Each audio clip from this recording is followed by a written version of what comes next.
Hey, I'm playing Baldur's Gate 3, but I also feel like talking about what I've been reading this week in comics. This week we caught up and finished Predator vs. Wolverine from Marvel Comics. This is the cover for issue number 3, and this awesome cover is for issue number 4. This what if crossover follows Wolverine, or Logan, through different periods of his life, and apparently encounters that he has had with the Yucha, or what we know as Predator.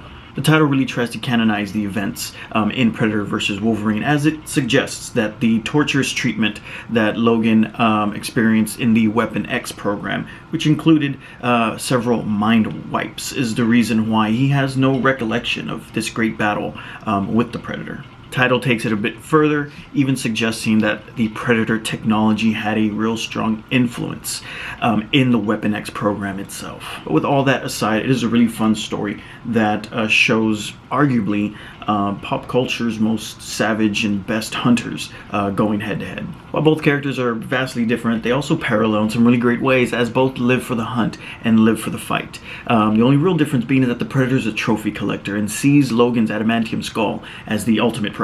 This 4-issue series tells a story through flashbacks, focusing on each encounter that Logan had with this particular Yucha. These time periods include his time in the Weapon X program, his time training in Japan as a samurai, his time with the X-Men, all leading up to a present-day final battle. Sometimes Marvel can get carried away with these crossovers, but this was really cool. And of course, the artwork really helps in bringing this wild crossover together, as 3 different artists worked on the 3 different time periods as we see this Yucha pursue Logan throughout his life. And it was just really fun to see 3 different art approaches for his time in Japan, time with his X-Men, and even during the Weapon X program.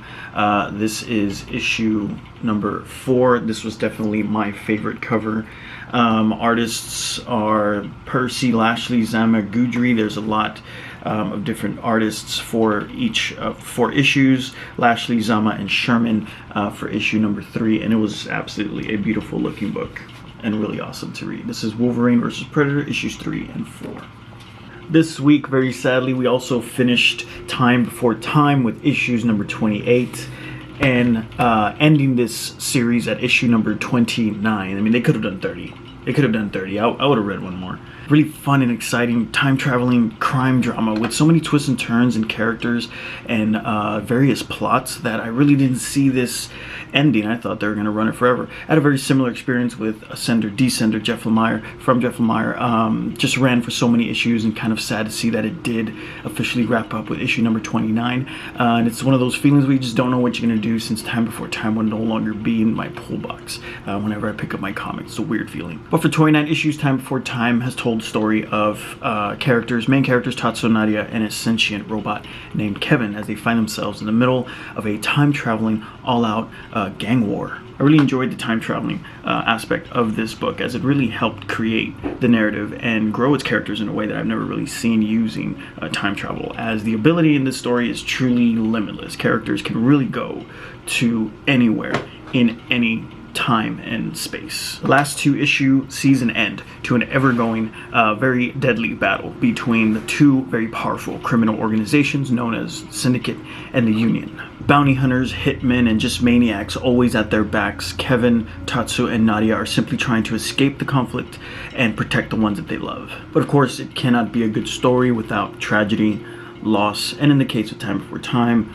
a bunch of violence. McConville, Shalvey have done a really good job of building the world of Time Before Time and telling a story that has a really good balance of drama, action, I'll even say suspense. The time-traveling aspect is a really unique layer to this narrative, as it allowed for some really awesome moments and an unpredictable plot. Time Before Time has gone through several artists. Issue 29 ends with O'Halloran, Otsmain, and Ilau. Still, Time Before Time has maintained a very stylized, unique art approach that really helps bring to life the multiple time periods that are included in this story. From the futuristic skylines of a metropolis hundreds of years into the future, to the open landscapes of America in the early 1900s, Time Before Time is a really amazing book, and something that I think anyone can really get into. Haven't seen a good time traveling movie or series in a while. Last one that I can remember is probably Looper. I guess Marvel films with Avengers and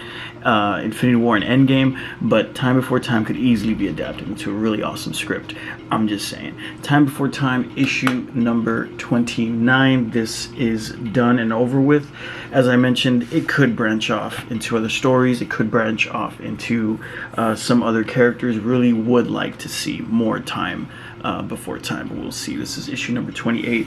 The only covers we got. This is over with.